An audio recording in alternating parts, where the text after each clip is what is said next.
Okay, starting in your Tadasana mountain pose at the top of your mat. Inhale, lifting up the arms, gazing towards your thumbs. As you exhale, bending at the hips, coming down into your forward fold. Inhale, halfway lift, straighten the back. Exhale, plant the hands, step your right foot back and your left and come down through your chaturanga. Inhale, opening up into your upward facing dog, and exhale, tucking the toes, pushing back into a downward facing dog. Now here, inhale, lifting up your right leg, keeping your hips square towards ground. And as you exhale, bringing that leg through, and you're going to place your right foot in between your hands, lifting up into your crescent lunge. Now here, you want to make sure that the front knee is directly over the ankle and that your back heel is lifted. So imagine that you're almost pressing into a wall in this back heel, maybe having a slight bend of the back knee. Softening at the shoulders, and just inhale here.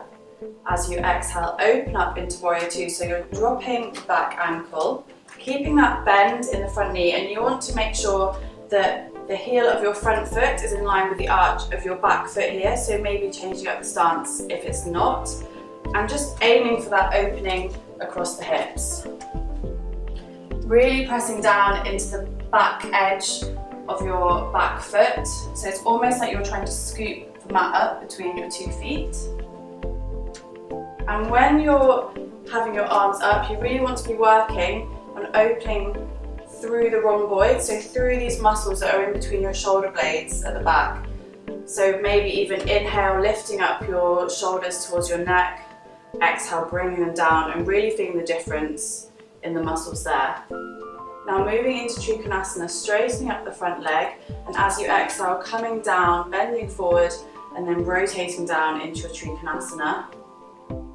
And here you're just really aiming to open up the hips to the side and then aiming to rotate those ribs forward to the side. So really aiming to get those top ribs coming up and having a nice long straight arm here. And I like to say, imagine that you're a piece of bread going into a toaster here, unless you're like Sabi and you have a big bum, so that might not be possible.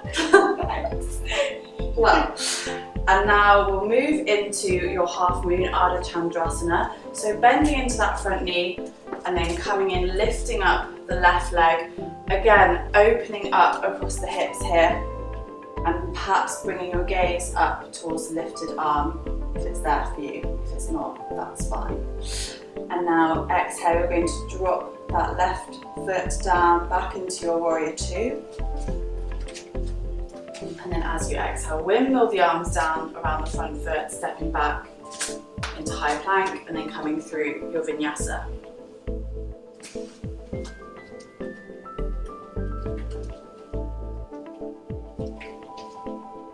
Once again, inhale, lifting up the left leg this time, bringing it through, placing that left foot in between your hands at the front of the mat, rising up into your crescent lunge. And really imagine that you're trying to tuck the tailbone under here. I know it sounds difficult because you are in a lunge, but you're really aiming for that tucking under of the tailbone and then bringing the core together, bringing the ribs downward slightly. And then as you exhale, opening up into your Warrior Two. So when I talk about the rhomboids, you're really aiming to use these muscles here.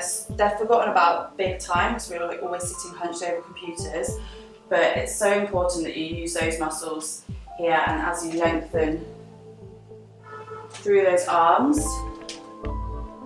On your next exhale, straightening up that front leg, leaning towards the front wall and rotating down into a Trikonasana. And with every inhale here, you're lengthening through the spine. With every exhale, working to bring your ribs round to the front a little bit more. Perfect. And now bending that front knee, moving into your Ardha Chandrasana. In your Ardha Chandrasana, you can grab a block here if you had one underneath the lower hand, and that can help to give you a bit of height. I use one all the time. Sabi doesn't need to, she's fantastic. And then coming back into your Warrior Two, windmilling the arms down either side of the front foot and coming back to your high plank and then coming through your vinyasa.